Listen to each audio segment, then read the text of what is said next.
Antes de que multitudes fueran sanadas, antes de que los muertos volvieran a la vida, antes de que su nombre fuera conocido alrededor del mundo como el apóstol de la fe, solo había un niño pobre en una aldea de Inglaterra. Smith Wigglesworth nació en 1859 en Manston, en el interior de Yorkshire, en una familia tan humilde que comenzó a trabajar a los 6 años para ayudar a sostener su hogar. Era solo un niño entre el humo de las fábricas, las herramientas pesadas y la dura realidad del mundo industrial. Pero había algo diferente en ese chico. No tenía educación, no tenía acceso a la cultura, no sabía leer ni escribir, pero el cielo ya había marcado su nombre. A los 8 años, escuchó por primera vez en una pequeña iglesia metodista el mensaje de la cruz. El predicador decía con sencillez: Jesús murió por ti. Esa frase, que para muchos era común, atravesó el corazón de Smith como una espada de fuego. Esa noche entregó su vida a Cristo. La fe que nació allí era cruda, simple, pero completamente sincera. No comprendía todo, pero creía en todo lo que estaba escrito en la palabra. Lo más extraordinario es que, incluso sin saber leer, comenzó a orar por los enfermos y ver a personas ser sanadas. Smith creció en un tiempo en que la religión era fría, el pecado estaba normalizado y la fe genuina parecía extinta. Pero él no fue moldeado por su entorno. Mientras la mayoría buscaba comodidad, él buscaba consagración. Mientras otros buscaban explicaciones, él buscaba la presencia. Su fe no se basaba en libros de teología, sino en una comunión directa con un Dios vivo. A los 20 años, se casó con Polly, una mujer llena del espíritu que sería fundamental en su formación. Fue ella quien le enseñó a leer, y el único libro que eligió leer a lo largo de su vida fue la Biblia. Nada más. Ni periódicos, ni revistas, ni otro libro. Solo la palabra de Dios. Y lo hacía todos los días, una y otra vez, hasta que no solo estuviera en su mente, sino en su sangre, en sus huesos, en cada fibra de su ser. Smith Wigglesworth nunca fue conocido por ser pulido, elocuente o intelectual, pero había algo en su vida que lo hacía inconfundible. Él llevaba la presencia de Dios. Después de aprender a leer con su esposa Polly, Smith tomó una decisión que marcaría todo su ministerio. Solo leería la Biblia. Ningún periódico, ninguna revista, ningún otro libro. Decía que el mundo ya ofrecía demasiadas distracciones y que no valía la pena ocupar la mente con aquello que no traía vida. La Biblia era su fuente, su alimento, su arma y su brújula. La leía con temor, con hambre, con fe. Su casa era conocida por su ambiente de reverencia. No se toleraba ninguna conversación frívola, broma carnal o comentario inútil. Era como si su hogar fuera una extensión del altar de Dios. Se cuenta que un día un pastor llegó a su puerta con un periódico bajo el brazo y Smith lo recibió diciendo: «Deja esa cosa del diablo afuera, aquí solo entra la verdad». Esta dedicación a la palabra no era teórica, era viva. Creía que lo que estaba escrito debía ser vivido. Ayunaba constantemente, oraba en todo momento. Nunca pasaba más de 30 minutos sin orar y nunca oraba más de 30 minutos seguidos, porque vivía en oración continua. Su corazón estaba completamente separado del mundo. Decía: si quieres los mismos resultados que yo, vive la misma vida que yo vivo. Una vida de muerte para el yo y rendición total al Espíritu Santo. La santidad para él no era una doctrina, sino un estilo de vida. No aceptaba convivir con el pecado ni excusas para la debilidad espiritual. Era duro, directo, hasta ofensivo para algunos, pero los cielos reconocían su voz. Cuando oraba, los demonios salían, las enfermedades retrocedían y el ambiente cambiaba. Era imposible estar cerca de él y seguir viviendo de forma superficial. Había algo en sus ojos, en su tono de voz, en su presencia, algo que confrontaba. No era popular, pero era peligroso para el infierno. Esa era la base de todo lo que vivió. Una vida de oración constante, ayuno regular, comunión con el Espíritu Santo y obediencia radical a la palabra. Mientras muchos buscaban poder para impresionar, Smith buscaba pureza para agradar. Y por eso, Dios le confió un nivel de autoridad espiritual que pocos experimentaron. Porque el poder de Dios no descansa en los talentos, sino en la santidad. Y Smith Wigglesworth entendió esto desde el principio. Su fe no era teórica, ni educada. Era viva, cruda, audaz e innegociable. Creía en cada palabra de la Escritura, como si hubiera sido escrita directamente para él. Y si Dios dijo algo, entonces estaba hecho. Punto final. No discutía, no racionalizaba, no aceptaba excusas, él creía, y esa fe simple pero profunda lo convertía en un gigante espiritual.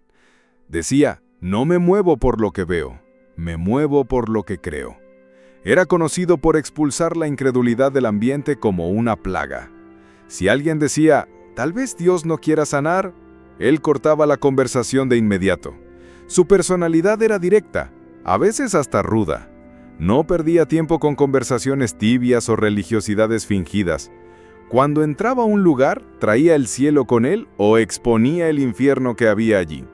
Era amado por unos, criticado por muchos, temido por otros, pero era respetado. Su vida de oración no era de rituales, era como respirar. Decía, nunca paso más de 30 minutos sin orar. Y también decía, nunca oro más de 30 minutos, no por limitación, sino porque mi vida es una oración continua. En cualquier momento, en cualquier lugar, él estaba en comunión con Dios. Oraba caminando, oraba sentado, oraba predicando, oraba en silencio, oraba con gemidos, oraba en lenguas, oraba con lágrimas, oraba con autoridad. Su fe provenía del lugar secreto, pero se manifestaba en público con poder. Era común que expulsara enfermedades con órdenes secas y directas. En el nombre de Jesús, sal. Y los tumores desaparecían. A veces colocaba su puño en el estómago de un enfermo y decía, no te estoy golpeando, estoy golpeando al diablo. Su fe no pedía permiso, tomaba lo que la cruz conquistó. Smith creía que el Espíritu Santo no habitaba en un corazón dividido. Por eso purificaba su mente, sus labios, sus actitudes y mantenía su conciencia limpia delante de Dios. Su altar era constante, su corazón sensible y su fe inflamable. Sabía que Dios usaba vasos rotos, pero no vasos sucios. Por eso vivía en autoevaluación, confesión y humillación ante el Señor. Y cuanto más se vaciaba, más Dios lo llenaba. La fe de Smith no era natural, era sobrenatural. No venía del esfuerzo humano, sino de la intimidad con el Espíritu Santo. Por eso cuando él oraba, el cielo respondía, porque no hablaba de Dios, hablaba con Dios. Y eso hace toda la diferencia. Smith no veía la enfermedad como algo natural. Para él la enfermedad era una afrenta al sacrificio de Cristo. No era simplemente un problema médico, sino un enemigo espiritual. Y lo trataba como tal. Cuando oraba por un enfermo, no susurraba suaves peticiones. Ordenaba con voz firme, con autoridad, como alguien que sabe que lleva el poder de Dios dentro de sí. No era emoción, era convicción. Creía que Jesús no solo podía sanar, sino que quería sanar. Y más aún, ya había provisto la sanidad a través de la cruz. Su teología era simple y profunda. Si está en la palabra, es mío. Si Jesús llevó nuestras dolencias, entonces ya no tienen derecho a quedarse. Era común que actuara de maneras que escandalizaban a los religiosos. Un día, un hombre llegó con un tumor en el estómago. Smith no dudó, le dio un golpe seco en el abdomen y dijo, «En el nombre de Jesús, sal». El hombre cayó. Algunos gritaron, «¡Lo mataste!». Pero segundos después, se levantó curado. Smith no era agresivo por temperamento. Era violento con las tinieblas. Decía, nunca tengas compasión del diablo. La enfermedad no es tu amiga. Trátala como enemiga y huirá. En otra ocasión, una mujer con cáncer terminal fue llevada en una camilla. Él oró, expulsó la enfermedad y ella comenzó a levantarse lentamente ante una multitud que lloraba y glorificaba a Dios. Los hospitales comenzaron a llamarlo. Casas fueron transformadas en salas de sanación. El nombre de Jesús era exaltado, y no había espectáculo ni manipulación, solo fe. Pero siempre dejaba claro, no soy yo, es Cristo en mí, el mismo Cristo que habita en ti, si crees. Wigglesworth también creía que la sanidad no solo era física, sino espiritual, emocional, completa. Por eso muchas veces oraba por las personas y junto con la curación eran liberadas de opresiones demoníacas, bautizadas con el Espíritu Santo y restauradas en su fe. No era un ministerio de marketing, era un ministerio de milagros, un ministerio de confrontación, porque cada enfermedad sanada era una proclamación viviente. El reino de Dios ha llegado. Y él decía, cuando la fe se levanta, el diablo huye. Cuando el nombre de Jesús es exaltado, ninguna enfermedad puede resistir.